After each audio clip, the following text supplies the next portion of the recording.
Emil Guillermo. Emil Amok to you.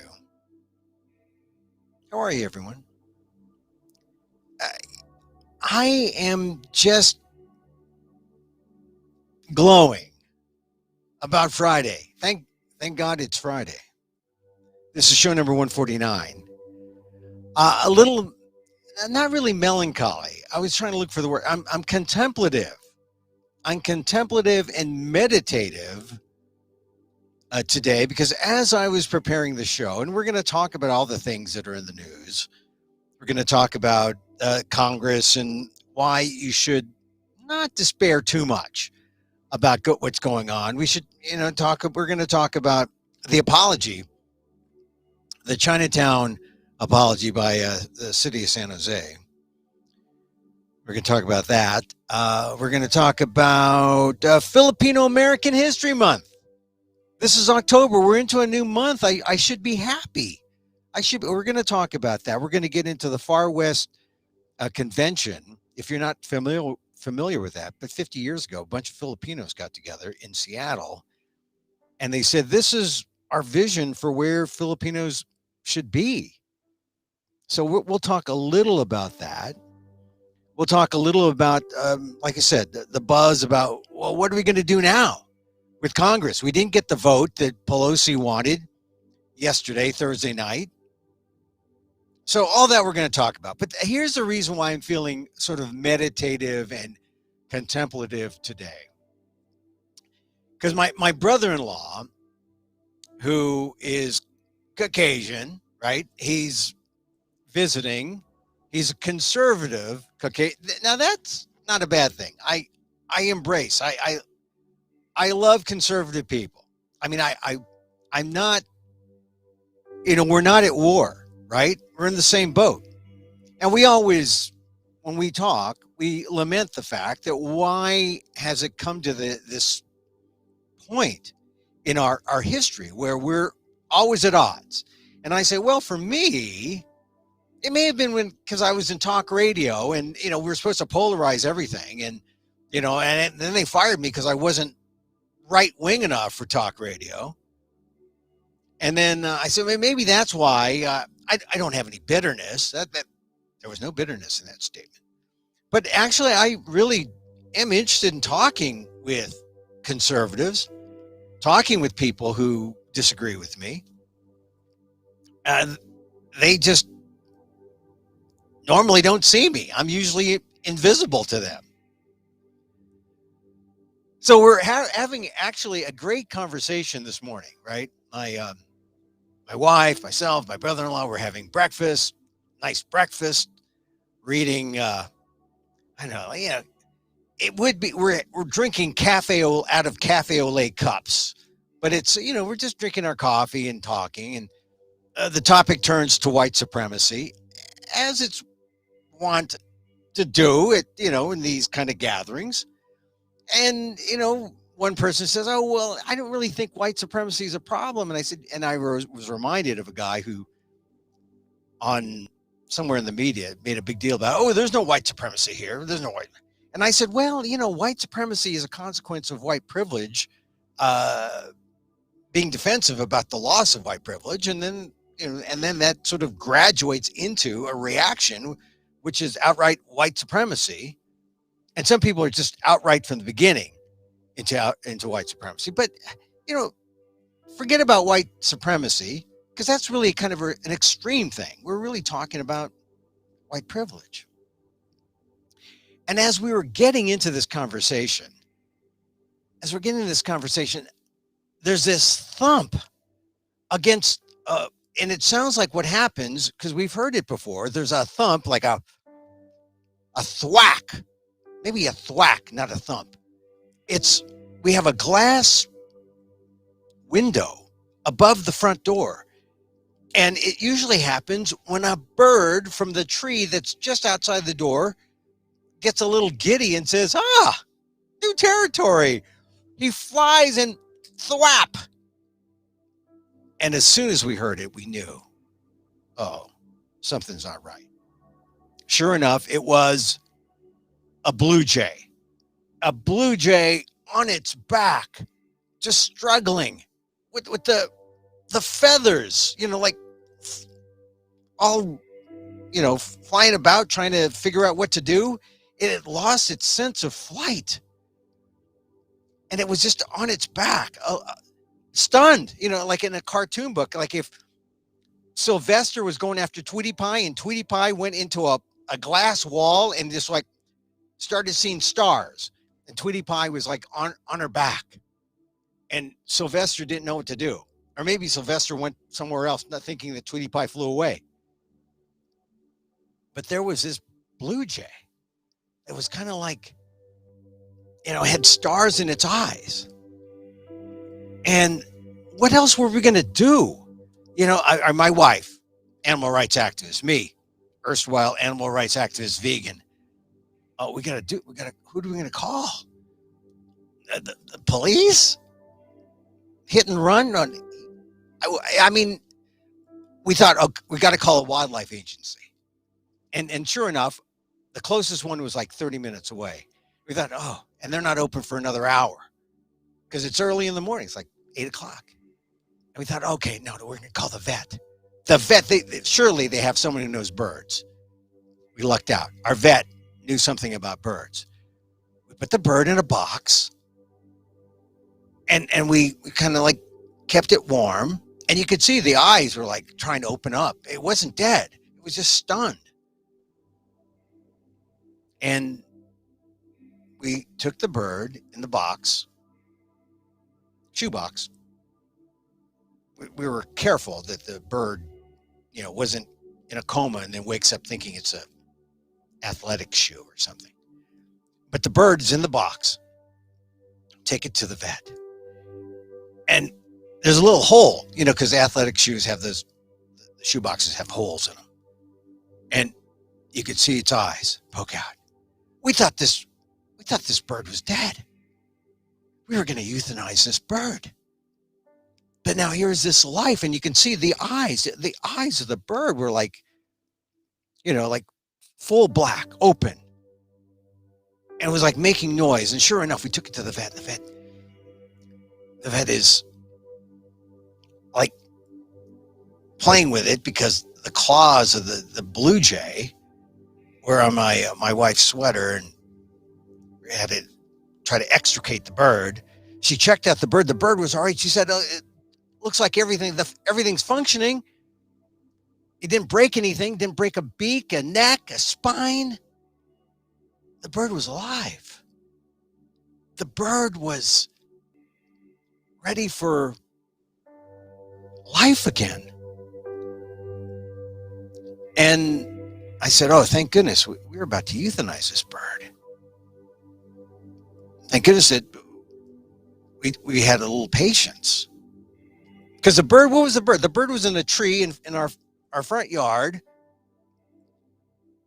and was like flying and saw this glass, didn't see the glass window, and then thwap. This is like the vertical or the horizontal glass ceiling. Although it's like a wall, and it thwack. It reminded me of a lot of us. Glass ceiling, forget the glass ceiling. They're like glass walls that pin us in. And most of us, when we thwack up against it, just fall down and are ignored, left for dead. Thank goodness that bird knew where all the PETA members in the neighborhood were. We took it to the vet. It was a young, like year-old, maybe a male, because the male, you could tell the blue jays are blue. It wasn't a female. And it was ready for life again. The vet said, maybe expose it to some music. Play some Mozart or something. Keep it in the box, let it recover, let the stars in its eyes sort of fade, and it'll be ready for flight again. So we took it back, played Mozart's 39, one of my favorites. And then slowly, after the symphony, we put the box out in the front yard, and let the bird go free. And it, like at first, it wasn't sure. Am I a bird still? Am I alive? And the bird just jumped out, and it just sort of sat there. And then we kind of like goosed it a little bit, and it jumped out, and it hopped into the bush, and it just sat in the bush. I thought maybe, well, it's just being a bird. Maybe it's like waiting on some worms or something. And then it ran around and went on the sidewalk, just hopping, and tried to fly, but couldn't. And it was so fast, it was hopping fast. Maybe I scared it,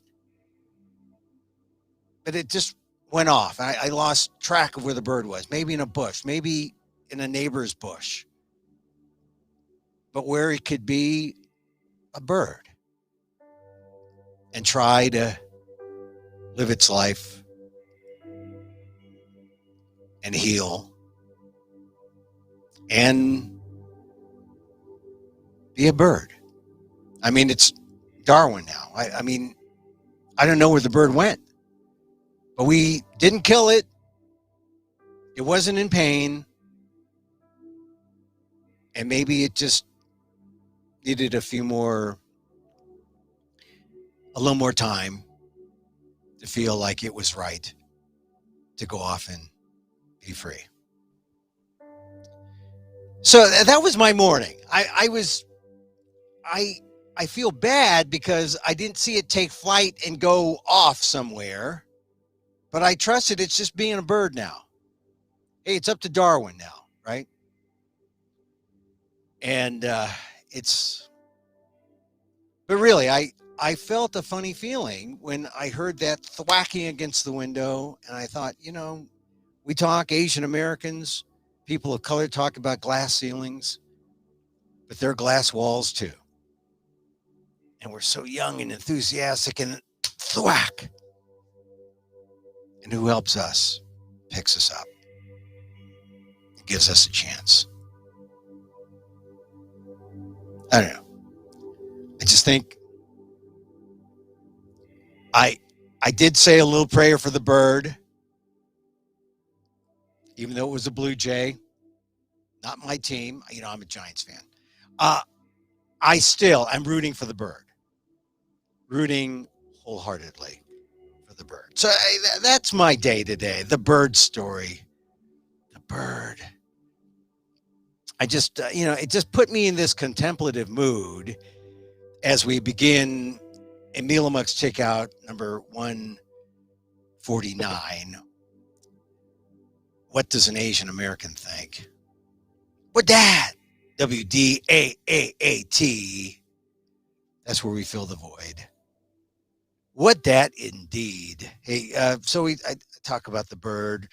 I talk a little about today's October 1st, Filipino history. We're going to talk about that. And as I said, we're going to talk about Congress, talk about Jimmy Carter. Happy birthday today, Jimmy Carter. Jimmy Carter, probably one of the best people to be president. Not necessarily the best president, but I'll tell you something. I'll tell you something about Jimmy Carter. I went to Sunday school with Jimmy Carter once, a few years back in 2019. I happened to be in Georgia, hanging around. Oddly enough, not far from where Buster Posey grew up. He grew up in Leesville, and I was there in Plains, visiting a relative who was in that part of Georgia. And if you're in that neck of the woods in Georgia, make sure you stop and see the Ray Charles statue in Albany, Georgia.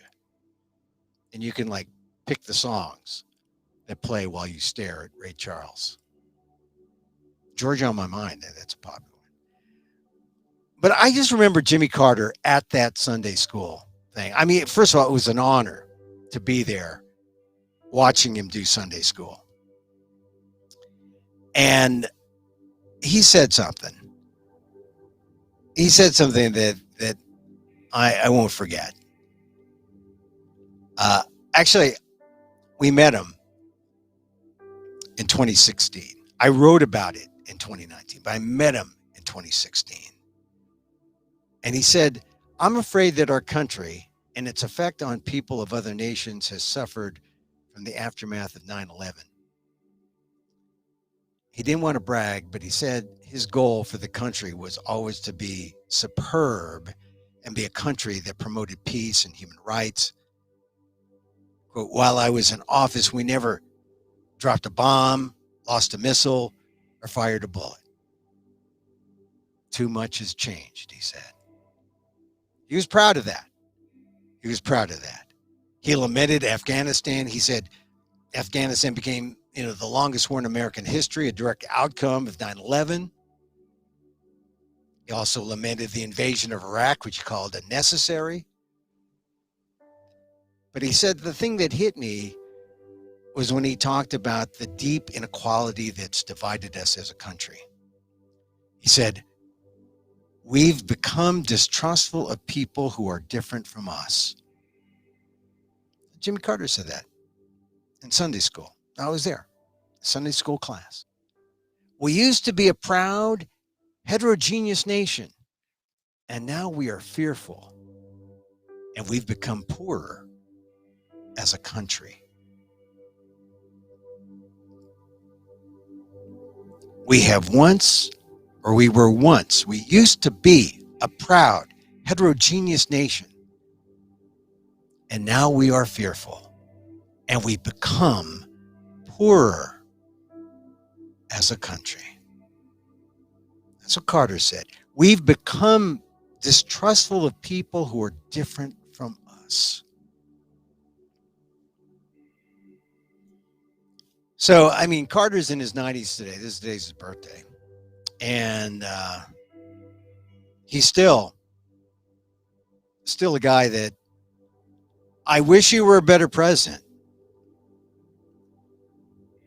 But you cannot deny he was the best human being of all the people who've been president.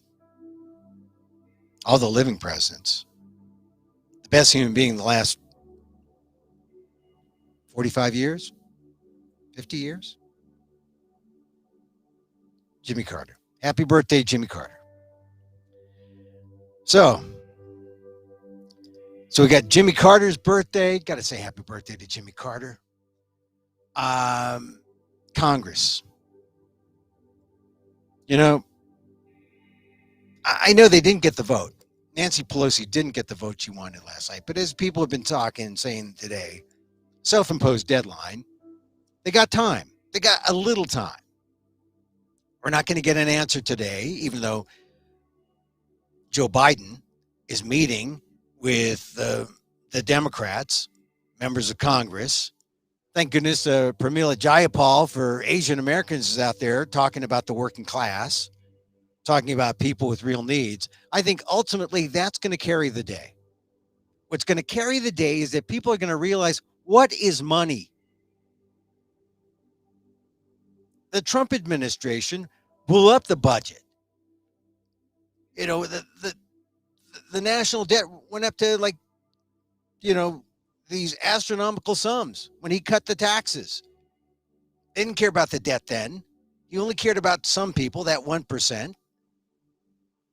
Now's the time to care about all of us. All the people that were excluded from those tax cuts. Now's the time to take care of the infrastructure, hard and soft. The time has come to pay the piper. We want America to be great. This is how you do it. We want America to be the land of inequality. Continue on the path of Trump. Where the tax cuts benefited only the rich and did not benefit those of us in the 99%. We got to talk about people. People different from us. People who we have differences with, and we have to come together. That's what we need. Got to think about Jimmy Carter. Got to think about the people. One of the columns I write for ALDEF, the Asian American Legal Defense and Education Fund. I write for the Philippine Inquirer out of the Manila, their diaspora web newspaper that goes all over the world to Filipinos all over. I write for the Oakland Post because I believe in the ethnic media. I believe in the black press, founded by Tom Berkeley, UCLA, way back when. Former editor Chauncey Bailey, old friend of mine, gunned down. Used to write for the Oakland Tribune. He was at the Post. And of course, Paul Cobb, still there, publisher. And the Oakland Post is represented in Congress, or the people who read it mostly, represented by Barbara Lee. Representative Barbara Lee. Now there, she knows about the people. She stood up against the Afghanistan vote. I'm talking about not recently. I'm talking about way back when they voted to go to war. She was the only vote that said no. We don't need a forever war. She was the original person who stood up next to the whole political body that said, let's go fight. She said no. So Barbara Lee was on the news just this week saying, look, we got to get women back into the workforce. We got to get daycare for the women. We got to get child care. We got to get health care. We got to start thinking about the people. Ultimately, that is why the closer we get to 3.5 trillion, hard infrastructure, soft infrastructure, that's what we need. We're going to get there. Don't give up hope. Progressives, moderates, they will ultimately come together because the Reconciliation Act allows for a little more compromise than they're letting on. I think it's going to happen. It's got to happen. Otherwise, I don't know. I don't know what happens. It becomes a more unequal United States of America. Exactly the kind of thing that Jimmy Carter has warned us about. So let's hope Congress comes up with an answer. Pramila Jayapal standing up for the people. Barbara Lee standing up for the people. Kirsten Sinema, I heard she went off to Arizona instead of meeting with Biden. Time to come together, America. Some other things in the news. Newsom coming out saying if you are eligible, if you're a young kid, you're going to school, private and public, you're getting vaccinated. It's a mandate. Proud to be part of this state where the leadership recognizes that this is the way that we're going to get this pandemic under control. Thank goodness for that. It's going to happen. It's going to happen. A little bit of history before I get into Filipino-American history. You know, I call this show the show for the AAPI and the AAXs, Asian American Pacific Islanders, the micro talk show, because we talk about stuff like we matter. So, tip of the hat to the city of San Jose, the city council. I was once stationed in San Jose. Funny, odd town. You know, I mean, it's grown much larger than San Francisco. It's where all the influence was, but it's still considered, sad to say, still considered a hick ag town. As I used to say when I would drive into San Jose, it's a city with no hat. Where's the skyline? There's no hat here. But they made up for all that this week, San Jose. City of San Jose apologized to Chinese immigrants and their descendants, acknowledging the role in nearly a century of violence and discrimination, including the way Chinatowns have been dismantled and destructed. So the Chinese community gets an apology this week. Happened on Tuesday. It also acknowledges acts of fundamental injustice, terror, cruelty, and brutality, and wants to use this as a teachable moment. San Jose had 5 Chinatowns. The first of which was right there on Market Street from 1866 to 1870. And the center was this center for agriculture. But then, of course, we had the Chinese Exclusion Act of 1882, anti-Asian laws, anti-Asian hate. And the beneficiaries of all that were their Asian brothers, like the Filipinos. Although, don't think we were treated any better, really. The Filipinos weren't. The Chinese, at least the Chinese were free. They were discriminated, they were excluded. But it's a separate kind of prison when you're colonized like the Filipinos. Still, a big day for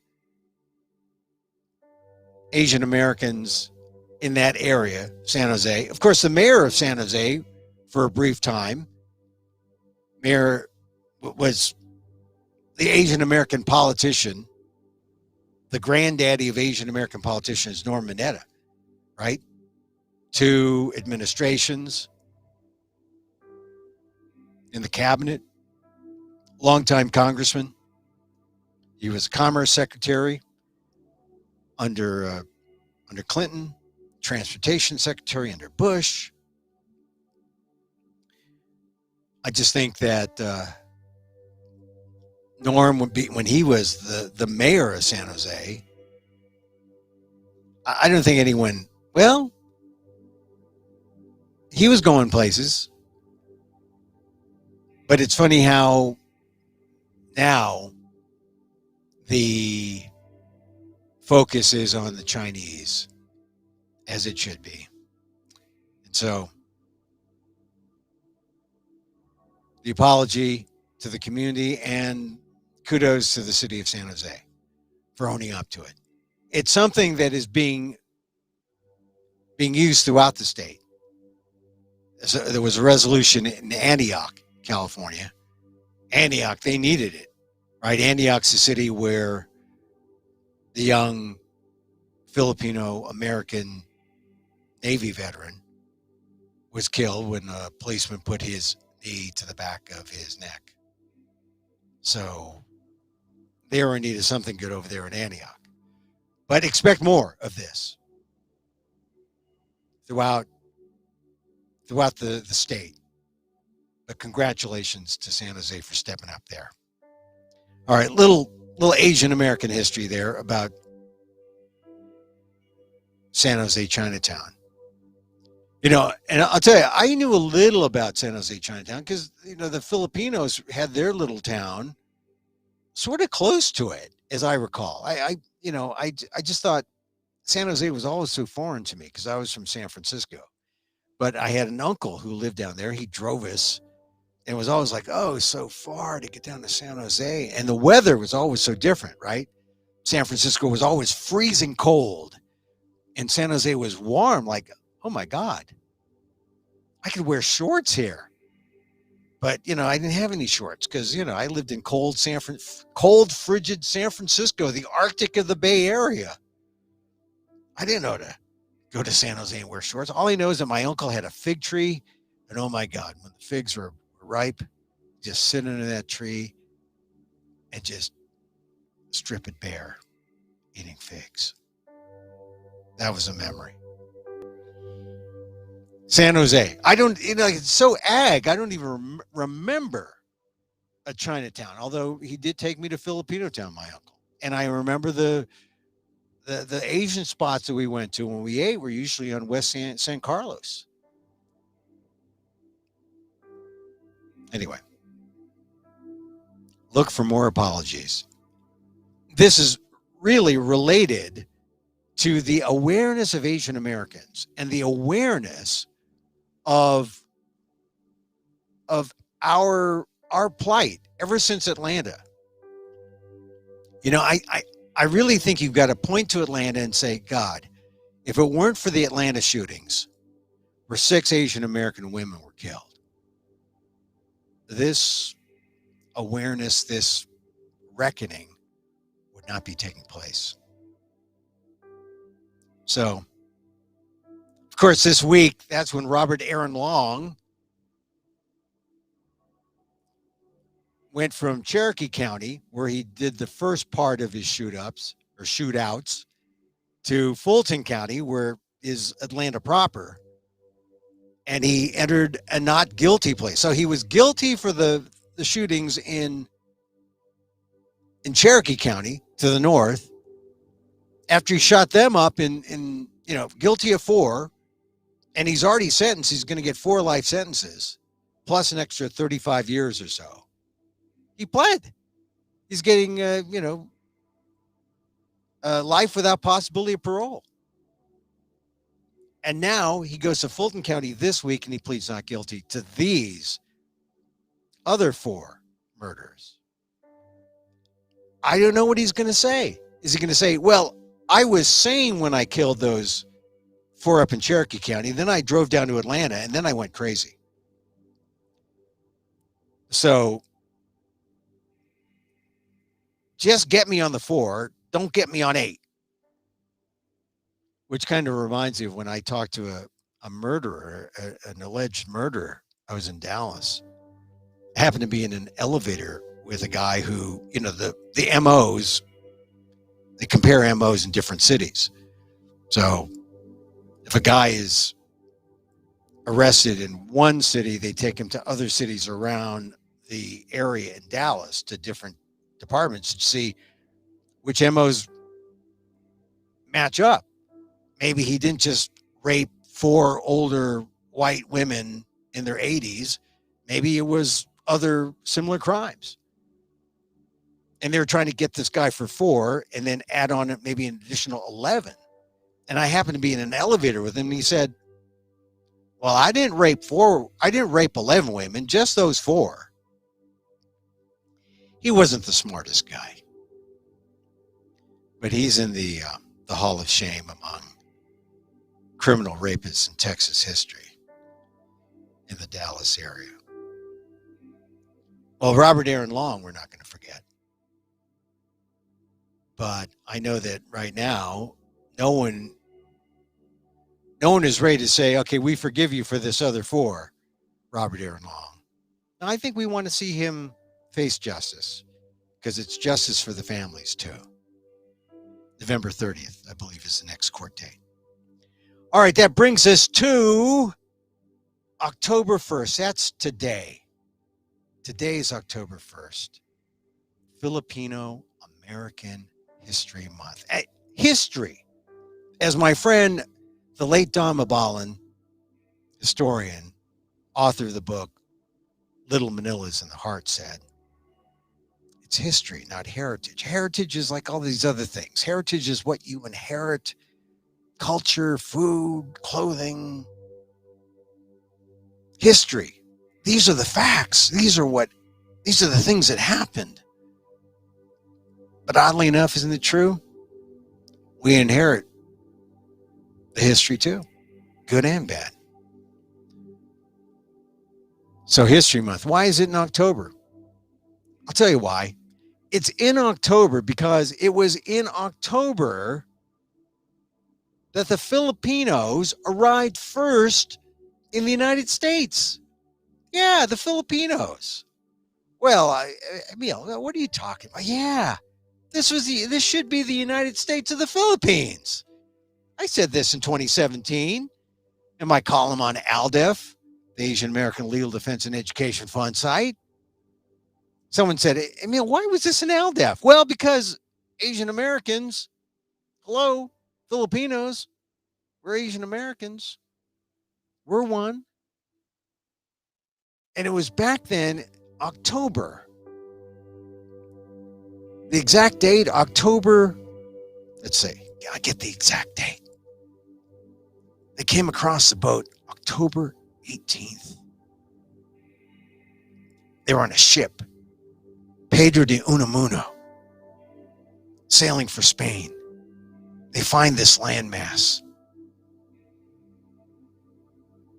And because the Spanish explorer was kind of chicken, he said, send out an armed group of soldiers and send the father, because they always travel with a priest, right? Send out the Filipinos. The Filipinos were the deckhands. Not servants. They were kind of like the crew. Send them out there. Give them some weaponry, some sticks. Filipinos fight with sticks. And let them, go out there with the cross and sticks. They had swords and shields, apparently. A couple Filipinos.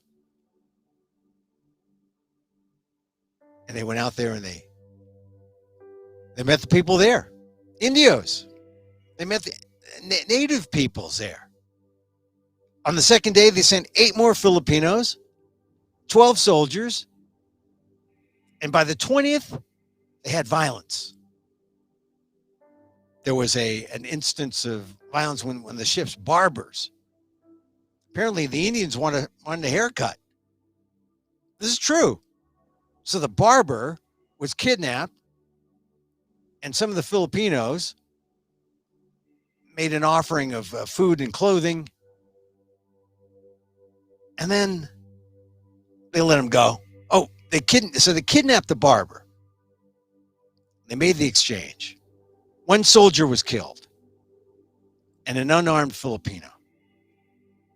So Filipinos spilled blood right here in what is now America. It was in Morro Bay, California. And if you look at it, it was some, let's see, got to do the math here. It was before Jamestown. It was before Plymouth Rock. 1587. That's when the Filipinos came. They were here. And of course, like all these other, was it a conquest? No, they just happened to be here. They were first, though. That's got to count for something. Spain claimed the land, but the Filipinos stepped foot first. And that's it's one of the reasons why October is Filipino-American History Month. Not the only reason. I mean, Larry Itliong's birthday is on October later on in the month. There's going to be a big thing celebrating the merger of the labor movement and the civil rights movement, when Larry Itliong and the Filipino strikers were able to convince Cesar Chavez to join forces, bring the Mexican-American workers and form the United Farm Workers, and try to get $1.40 for farm workers in California. The Delano Grape Strike, 1965. But Larry Itliong's birthday is in October. And then what do you know? Hey, my birthday's in October too. But that's not why we have Filipino-American History Month in October. Now, there's going to be some celebrations. This whole month, Filipino-American History Month, was started by the good people at FONS, the Filipino-American National Historical Society. And they're having a big thing over the weekend online. Go to my Facebook page. I put something up there. It's a 2-day event, 3 p.m. Pacific, Saturday and Sunday. Just a discussion about young Filipinos, how they got together in 1971. This was supposed to be, right? I mean, it's the 50th year, right? It's the 50th anniversary. And this is the theme of this year for FONS, the Filipino-American National Historical Society. And it's going to dovetail with its convention onto next year. But people who were there at the 1971 conference are going to get together on Saturday and talk a little bit on Sunday when I will moderate the discussion. And I'm going to also open it up to people who weren't there at the first one in 1971 and talk about, well, what happened? I mean, I don't want to just talk about the actual day 50 years ago when the Young Filipino People's Far West Conference took place, what their hopes and dreams were and what happened then. Pretty much that'll take place on Saturday with Dorothy Cordova, who's the president and founder of FONS. They'll have that conversation. The conversation I want to have on Sunday will begin with that.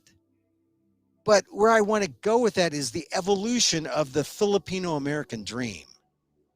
What were our hopes that would happen after 71, in 72, 73, 74, 84, 94, 2004? And what happened? Did it stall? Did it break down? How do we assess how well or how poorly we did? And then on Sunday, I want to talk even further about not bring the past into the present, but bring the past into the present and then onto the future to figure out, okay, here we are. In 1971, I was a young man. And in 2021, I have the hair of a young man, but I am not a young man. So what happens to this next generation of Filipino Americans, American Filipinos, Asian American Filipinos? And what does it mean for all of Asian America? We are now the third largest group. We were the second. Couldn't overtake the Chinese. And then the Indians came in. And, you know, the Philippines is just a little country. We're Catholic. That's good. But throw away your contraception. No, I mean, it just didn't work. I don't know. So that's the conversation that I'm going to have this weekend as I commemorate the first days of Filipino-American History Month as designated by FONS. I did mention in a previous show that it's a weird dovetailing, you know, that this is Hispanic Heritage Month, September, and we go into October, it's still Hispanic Heritage Month, but it also is Filipino-American History Month. And it kind of figures because for Filipinos, we have this shared Spanish culture. We have hundreds of years of Catholicism, guilt, oily food, meat. We have, if you heard yesterday's show with the Kulintang, I have the Kulintang gong here behind me. If you're watching on YouTube, I have this Kulintang gong here for a reason. It's because it is like a symbol of my Filipino-ness. You're just supposed to stare at it and hear the gong go off in your head. But Kulintang music, it's Smithsonian Folkways put out a double album, Kulintang Cultura, which is, I mean, it's a good album. It's available. I think it's available today, October 1st. Google it, Kulintang Cultura, and check it out on all the musical platforms first, if you wish. Spotify, YouTube, it's all there, and it's great. It's the music of Danny Calanduyan. Check out Emil Amok's Takeout, number 148. Yesterday's show, and hear the co-producer Maria Talusan and Ty Buchholz, also produced by Theo Gonzalez over at the Smithsonian. So I hope you don't mind me playing, when I'm up in my gong closet, I get to play the music. And it's kind of like taking a sedative before doing the show. But some people say, Emil, I like you better sedated than when compared to when you're amok. I mean, when you're amok, you're okay amok. Come on. Amok is okay, but we like the sedated Emil. Emil Amok? No, Emil sedated. We like him. We like that guy. Yeah, I like him too. I mean, less running around. So these are the things on my mind. We talked about Congress. Look, they're just going to have to realize we got to pay for our country. And the Republicans have nothing to say about fiscal responsibility.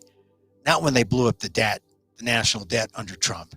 Not when they did the height of selfish irresponsibility by cutting taxes for themselves and then doing nothing for the rest of us instead of fixing the infrastructure. I mean, Trump's a landlord. You expect a landlord to do something about infrastructure? No, he kicks that can down the road. I mean, that makes sense, right? For a landlord to do that, defer maintenance. All the stories about Trump not paying his maintenance workers, and that should come as no surprise. Well, now, time to pay the piper. When you think about, when people tell you about what's going on and, those Democrats, it's so crazy. Look, everyone's got to get on this. It's for the people. And if you fail the people, then you should not be in representative government. You should not be in government. Maybe that's why conservatives hate government. Oh, big government, it's bad. Big government. Yeah, they didn't mind big government when they were blowing up the national debt to umpteen $1 trillion. $3.5 trillion for infrastructure, small potatoes. Remember that. Small potatoes. So that really is the buzz, and the rest of the buzz is COVID. My God, with COVID, we are coming up to 700,000 deaths. We have vaccines, and we're coming up to 700,000 deaths. I have to admit, I'm going out more. I'm putting on my mask and going out more. I just have to remind myself, we're not done with this. Keep your guard up. It's a boxing match against the virus. 700,000 deaths. See the latest coronavirus case? Brett Kavanaugh, Supreme Court. They say he's showing no symptoms. I said he started showing symptoms when he made all the other dumb votes that he's made over the last year or so. But I think we need one of those moments. Like it came up not long ago in conversation. In the AIDS crisis, when Rock Hudson died of AIDS, people realized, I know somebody now. We need conservatives and anti-vaxxers who are elected. We need more of them, prominent ones, to be examples.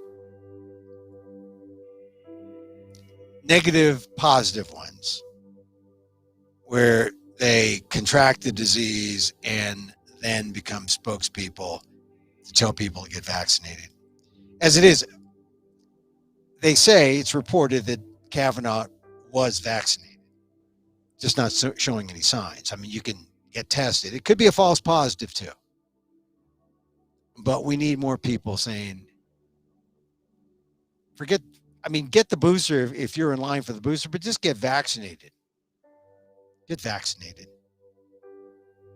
I mean, to approach 700,000 deaths, even though we've got all the means to fight this virus, but we don't. We can't because we're not smart enough. We're not sensible enough, responsible enough. That's a sad thing. Okay, one last word. The Giants. Oh my goodness, the Giants won again last night. They got that run. They tied it up. They beat Mad Bum. They tied it up. They got rid of him. Mad Bum, Madison Bumgarner left the game. And then the ninth inning,